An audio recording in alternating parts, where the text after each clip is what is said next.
สร้างน้ำหนักหนาพาขุดหินสันภูเขาลำเนาพนาวันดังสวรรค์สร้างมาต้นแปดแมกไม้ลมพัดโอนไกวงามตาเสียงดังคล้ายกับว่าดนตรีแห่งแดนสวรรค์น้ำซ้อแก่งหินลิ้นหลั่งไหลนองน้ำใสไหลเย็นเป็นฟอ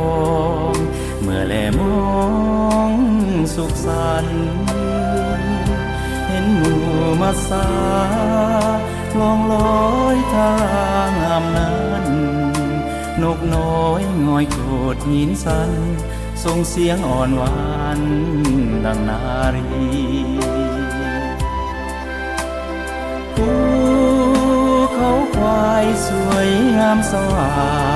ดงามแท้โอธรรมศาสตร์สวรรค์วาดไว้หรือนี้หากแม้นผู้ใดได้ไปก็คงสุขีดินแดนภูเขาควายนี้สร้างมี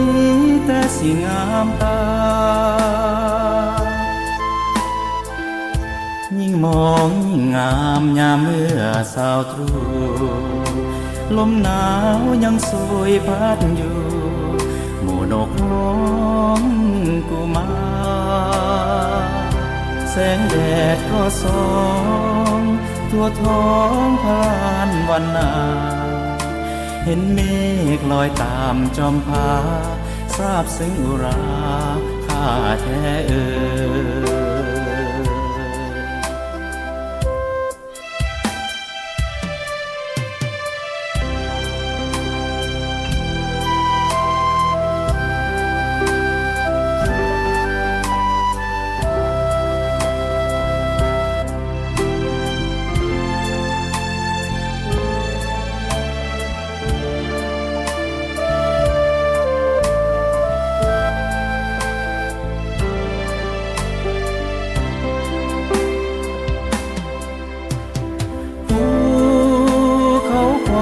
สวยงามสวา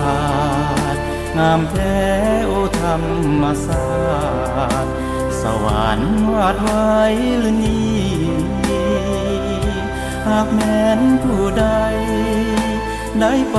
ก็คงสุขี